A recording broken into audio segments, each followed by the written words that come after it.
we're talking about sexual harassment in nightlife institutions, what is really important is to remember that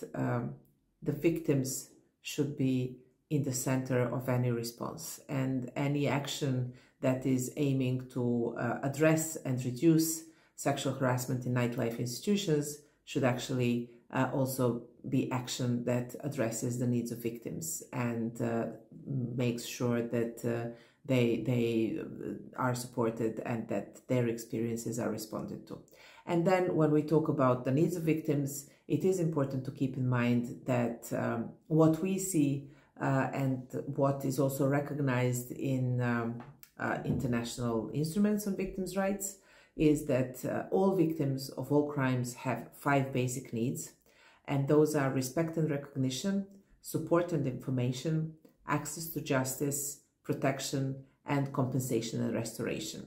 So when we look at these 5 needs, then we need to understand that all victims will have some level of all of these needs, but obviously this will depend on some different factors in terms of how do we respond to these needs, and also in terms of how big these needs are. And when we think about that, it is also important to remember that needs of individual victims are determined based on 3 main elements, and that is the type of crime,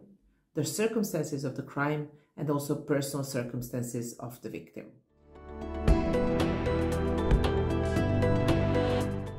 If we look into these 5 needs, and then we also look into the environment in which we are addressing them, which is nightlife institutions, who obviously have only a limited ability and capacity to respond to these needs, and also limited responsibility to respond to them, then it might be easier to discuss about how nightlife institutions can actually respond to needs of victims of sexual harassment. So looking into respect and recognition, it is important to start with respect and recognition, and that means believing the victim, believing their experience. So we can have our own vision, we can have our own evaluation of the situation. Obviously, any situation will have at least 2 sides of the story, but it is really important in this regard to have an approach in which we can recognize the victim's experience without prejudice to the responsibility or the guilt of the other party. And that's really, especially in terms of sexual harassment, which is a part of cultural behavior, it would really be important. Then support and information. Again, there is no need for nightlife institutions to have their in-house victim support team, but it is important for nightlife institutions and for their staff and people who are responsible for their operations to have some basic level of understanding of victimization and to have some basic understanding on how to respond to it, how to provide information to victims, to have some leaflets at hand, to have some information, to have some collaboration with victim support organizations potentially, so that they are actually able to provide something more than just a pat on the back, and also for them to understand where to find support for victims who might look to need it, and then to help victims to get to support. Then talking about access to justice, again, nightlife institutions will not be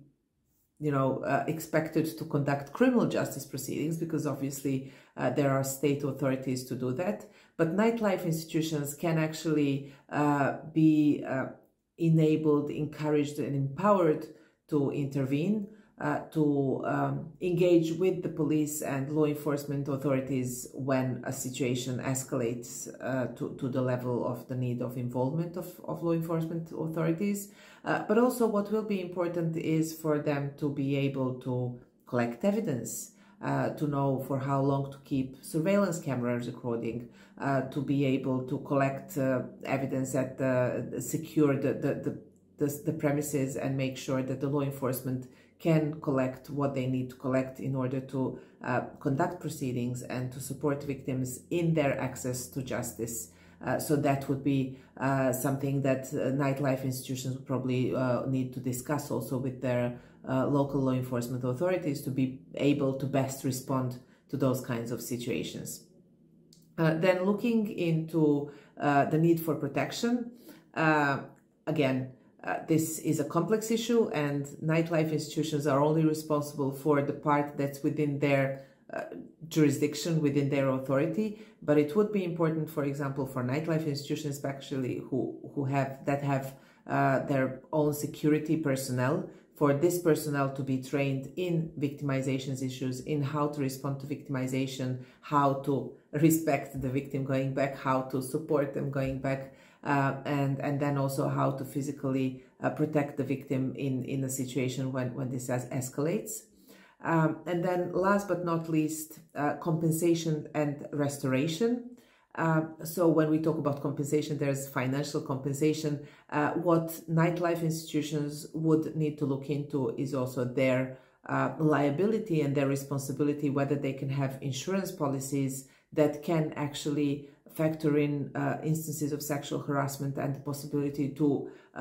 compensate victims in some ways through insurance or directly, of course. But further than that, because compensation and restoration is not just about monetary compensation, it's about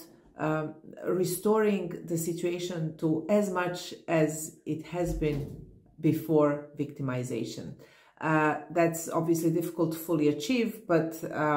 it can be done in different ways. And then one part of it is also making sure that victims' personal items are restored to the victim. So making sure that it's done in a respectful way. So this is, again, a part of the thinking that nightlife institutions, their staff and people who are responsible for their operations should keep in mind when they are developing their response to sexual harassment in nightlife institutions.